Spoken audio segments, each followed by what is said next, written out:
Hi, I'm Naya with Families in Transition. Welcome to Protect the Innocents. Today we're going to talk about victims and survivors. Do you ever think about what victims go through or how they become survivors? They go through a lot of trauma as victims, and sometimes we underestimate just how much trauma they go through as a victim. Let's think about why someone goes from this level to this level in an instance. What about the wave of traumas that they go through when they're being victimized? We don't think about a survivor having to relive moments, or even if they are not just reliving the moments, but they're triggered by some type of trauma that they've experienced in the past. We can't take that for granted and underestimate that anything could be triggering to a survivor. Um, as we think about survivors going through an emotional roller coaster on a day-to-day basis, as they become a survivor, the victimization was a longer period of time, no matter if it was a few weeks or a few months. That period of time was like years to them. It was for eternity to them, because they had to endure the victimization. So if we think about what is triggering for our survivors, let's think about it. Walking through a mall smelling a certain perfume or cologne could be triggering for a survivor. Tasting something that they had to eat or remember tasting as a victim could be triggering for a survivor. A certain image could be triggering for a survivor.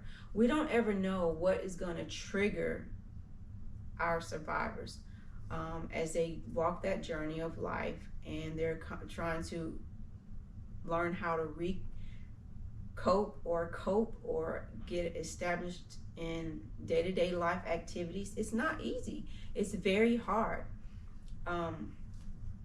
Things that we use and deal with on a day-to-day basis, and a regular basis, some of those things are hard for our survivors. So we have to think, what could be triggering? Why are those things triggering? And sometimes survivors don't even realize what is triggering them as they go and try to cope in everyday life. We're going to look at what is fight, flight, or freeze today. And these are some signs. The stress response occurs when the demand of the environment are greater than the perceived ability to cope with them. The stress level depends on the individual's perception of the event and their ability to cope with the event. Again, victims go through trauma all day. They don't know what their day-to-day life is going to be like because of the things that they're under demands to do. And so the demand of what they have to do as a victim is a lot on a day-to-day basis, and we don't know what those things are. We can only imagine. But a survivor is trying to get out of the mindset of being under the control of someone and live and cope in a day-to-day life, and that's also hard, even though they're not in that environment anymore. But for them to try to cope and live day-to-day is very hard for our survivors. Fight response is when you feel in danger and believe you can overpower the threat. You are in fight mode. Your brain sends signals throughout your body to rapidly prepare for the physical demands of fighting. Most signs to tell that you're in fight response are jaw tight, grinding of teeth, urge to punch someone or something, feel intense anger or killing someone or even yourself, the desire to kick or stomp, crying, glaring at people, conversating angrily, upset stomach, feel like knots or burning in your stomach. attacking the source of danger.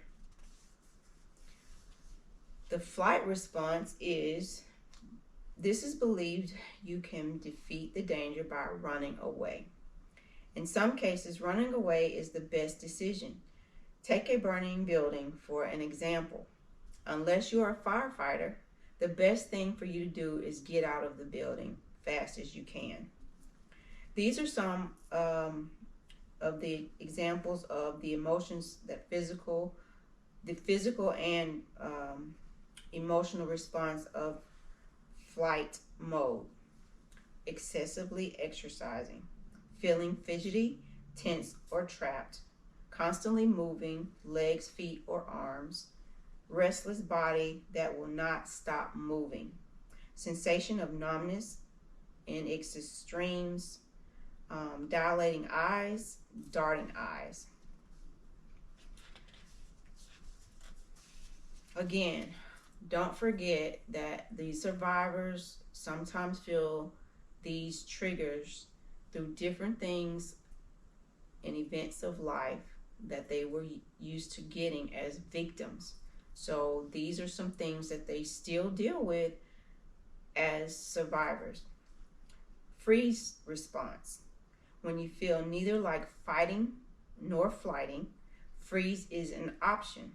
This list of response lets you know that you are in freeze mode.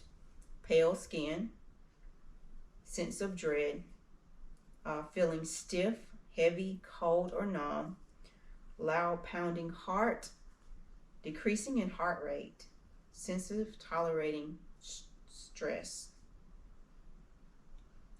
The fight or flight or freeze has been with us since the beginning of time and still plays a critical role in coping with stress and threats in our environment.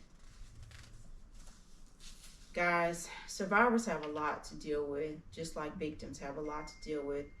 So let's just think about it. Think about these things that we've talked about up till today. And please like, share, and subscribe. Until then, thank you for watching. If you're in trouble or you know someone that's in trouble, please contact Families in Transition at 870-732-4077, the national hotline at 888-373-7888, or you can scan this QR code for CASA's website.